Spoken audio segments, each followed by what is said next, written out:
Good morning, children. Welcome back to the lesson The Indigo, written by Louis Fisher. Dear children, we had already 2 sessions on it, and today is the 3rd session. I hope all of you understood what was already discussed. Before we start for the day, let us make a immediate review or recap or recapitulation, what you call. We started the story with the introduction of Rajkumar Shukla, who wanted Gandhi's visit in Champaran to settle one of the major issues, the injustice caused by the Britishers on the poor Indian tenants. Okay, so he waited for Gandhiji, and Gandhi finally given him a date. And when he first of all, Gandhi was taken to Rajendra Prasad house. There he stayed and collected some of the information, and later he stayed at Malkani's house in Muzaffarpur, and from there again he could be in touch with some of the eminent lawyers and meeting with the lawyers. And the problem that what was the problem, the indigo issue, that is nothing but 15% of their holdings of the land should be cultivated with indigo, and the entire crop should go to the landlords as a rent. But later on, the landlords happened to get indigo through Germany, the synthetic indigo. So they asked for compensation. Some of them paid, some of them did not. Those who did not pay, the landlords used thugs to suppress them, right? And finally, Gandhi decided to meet the secretary of the landlord association, but he denied giving any information. Later he met the commissioner. Commissioner asked him to quit the place, but Gandhiji disobeyed the order, and there was a court case against Gandhiji, and immediately Gandhi had a discussion with that important persons like Rajendra Prasad, and he brought some influential people from Bihar.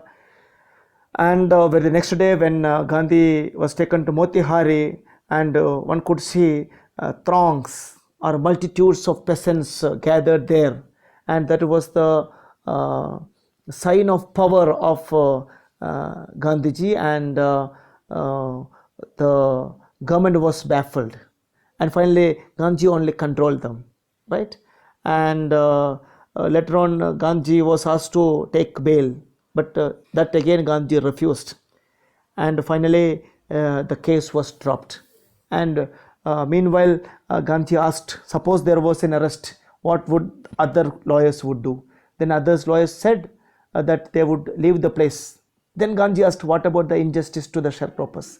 Then finally they felt themselves ashamed. Why? Because Gandhi, being an outsider, was ready to court arrest, whereas the lawyers who were charging heavy amount from the poor peasants, and who were from the there were the residents of the adjoining districts.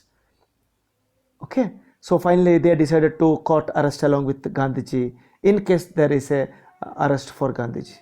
And immediately Gandhi said, the battle of Champaran is won. You remember, right? And finally then Gandhi received a communication from the magistrate asking him to be present there. Okay, and meanwhile Gandhi collected the problem. Gandhi and the other lawyers collected the grievance of the farmers. Okay, then in June, Gandhi was summoned to Sir Edward's Gate, the Lieutenant Governor. Okay, I think there we stopped. Now let us continue, and we are at page number 52. Yes, children, now we are at page number 52, second paragraph. Gandhi had 4 protracted interviews with the Lieutenant Governor, who as a result appointed an official commission of inquiry into the indigo sharecroppers situation. The commission consisted of landlords, government officials, and Gandhi as the sole representative of the peasants. So dear children, now there is a inquiry set up. Okay, so Gandhi had 4 protracted, extended, write down. What do you mean by protracted? Extended interviews with the Lieutenant Governor, who as a result appointed an official commission of inquiry into the indigo sharecroppers situation. The commission consists of landlords. The first thing is landlords, then government officials, and Gandhi as the sole representative of the peasants. And from peasant side, only who could represent? Gandhi only could represent. Gandhi remained in Champaran for an initial uninterrupted period of 7 months. So mark it. How many months? 7 months, and then again for several shorter visits. The visit undertaken casually on the entreaty agreement of an unlettered peasant in the expectation that it would last a few days occupied almost a year of Gandhiji's time, precious time. So what did Gandhi think about the beginning days? A few days he would be spending to settle the issue, but it took almost a year of Gandhiji's life. Okay, children? The official inquiry assembled a crushing mountain of evidence against the pig planters, and when they saw this, they agreed in principle to make refunds to the peasants. But how much must we pay? They asked Gandhiji. So after that inquiry, what happened? The big planters, they were ready to refund the peasants. But how much must they should pay? They asked Gandhiji. They asked how much. Actually, they failed dealing with. Gandhiji actually tackled the situation, and finally the landlords were ready, the planters were ready. How much we must pay? They asked. They thought he would demand repayment in full of the money which they had illegally, deceitfully, but deceitfully, cheatingly extorted. Taking money forcibly is called extorted. Extortion, taking thing by force from the sharecroppers. He asked only 50%.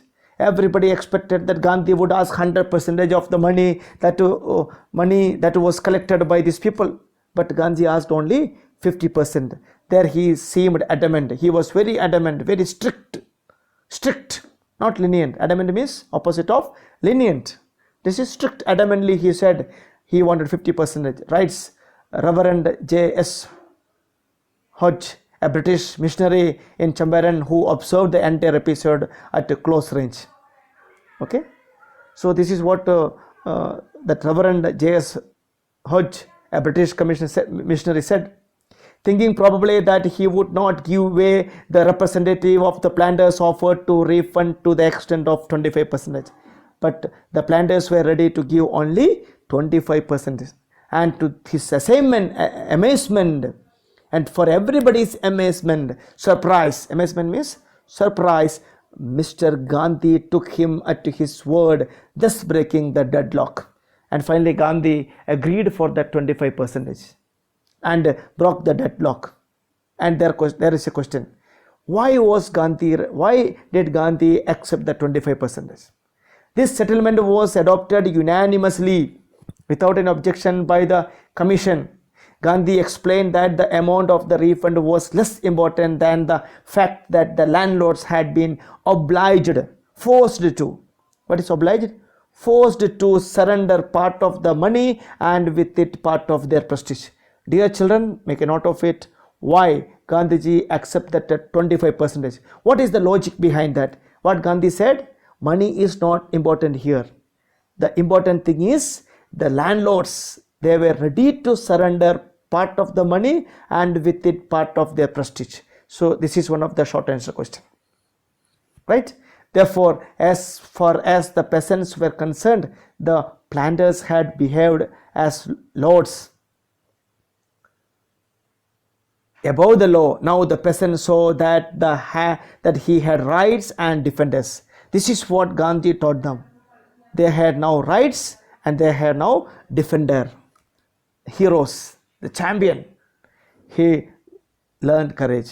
He stands for the peasant. They learned courage, we can say. All the peasants learned courage through Gandhi. Events justified Gandhi's position. Within a few years, the British planters abandoned their estates, which reverted to the peasants. indigo sharecropping disappeared. So this is what is the result. The final result of that settlement is indigo sharecropping disappeared. Why? The landlords given back, the British planters abandoned their estates and reverted, given back all these things. It went back, returned to the peasants. Gandhi never contented himself with the large political or economic solutions.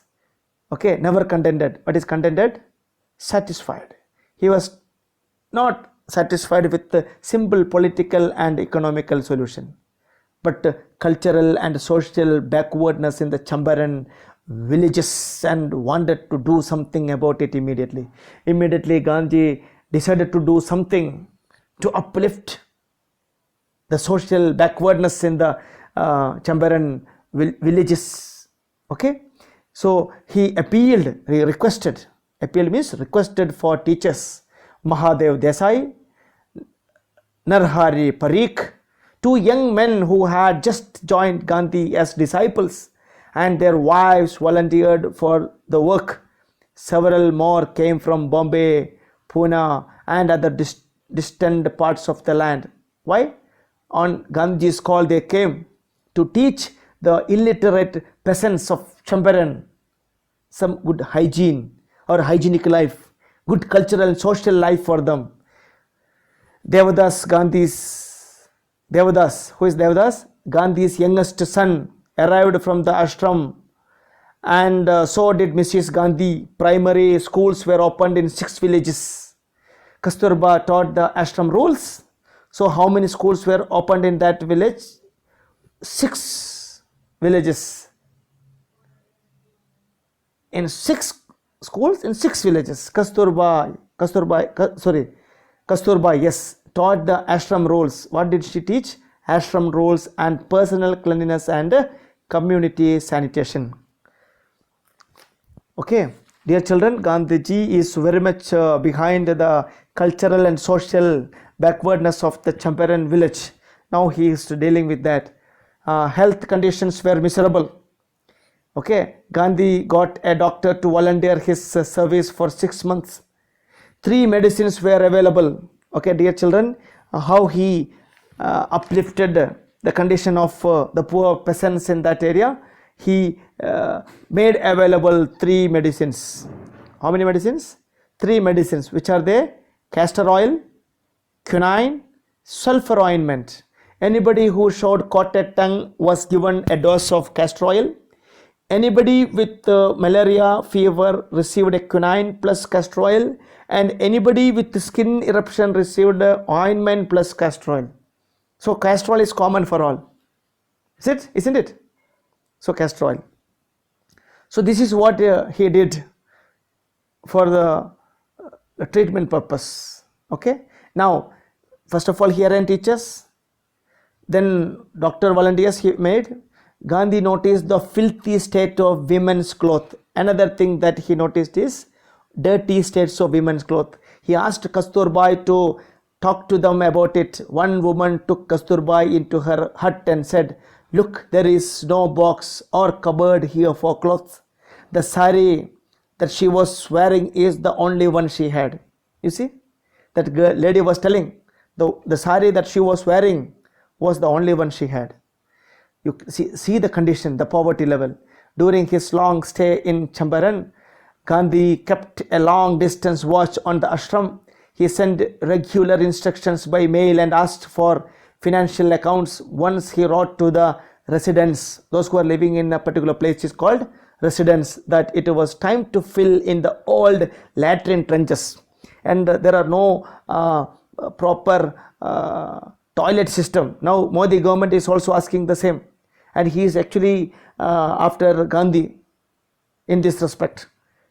Everybody should have a toilet. So same way Gandhiji also was teaching them how to fill the old latrine trenches and dig new ones, otherwise the old one would begin to smell bad. So dear children, Gandhiji is not only concerned about the political and economical solution, but he is very much particular about the cultural and social upliftment of the poor people. So for that he arranged teachers, He opened school, he arranged doctors, and now he wanted to teach them how to make use of toilets properly. Okay, shall we continue, or shall we leave the next part of the lesson for another session? So I think it's better to continue, and yeah, let us see what happens now. The Champaran episode was a turning point in Gandhi's life. What I did, he explained, was a very ordinary thing. I declared that the British could not order me about in my own country. So what was the message that Gandhi could teach all the tenants of that area? He declared that the British could not order him about his own country. But Champaran did not begin as an act of defiance, disobedience. What is defiance? Disobedience. It grew out of an attempt to elevate the distress of large number of poor peasants. This was the typical Gandhi pattern. His politics were intertwined, means closely connected with the practical day-to-day problems of the millions. His was not a loyalty to abstractions. Impracticables. Write down. Abstractions here stands for impracticables. It was a loyalty to living human beings. Actually, he is a living embodiment of success.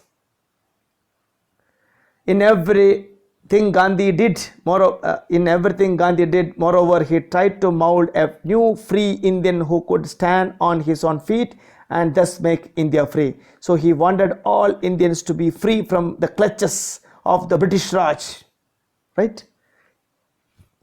Early in the Champaran action, now we are coming to the last part of the text, dear children. The Champaran issues are now settled. Now a few more informations are there. Early in the Champaran action, Charles Freer Andrews, underline and learn, this is a Englishman, an English pacifist, one who advocated for peace, who had become a devotee of Mahatma Gandhi, came to bid Gandhi farewell before going on a tour of duty to the Fitch Island. Gandhi's lawyer friends thought it would be a good idea for Andrews to stay in Champaran and help them. So they thought this man, Charles Freer Andrews, could be a helping hand in the absence of Gandhiji. Andrews was willing if Gandhi agreed, but Gandhi was vehemently opposed. Opposed it vehemently. He said, "You think that in this unequal fight it would be helpful if we have an Englishman on our side? Okay, we should not depend on an Englishman. This shows the weakness of our heart. The cause is just and you must depend upon yourselves to win the battle. You should not seek a prop means support, prop in Mr. Andrews because he happens to be an Englishman." So dear children, it's a very beautiful line from Gandhi. What he said, for our own help, we should help ourselves. We should rely ourselves. We should not seek help from a foreigner, an Englishman.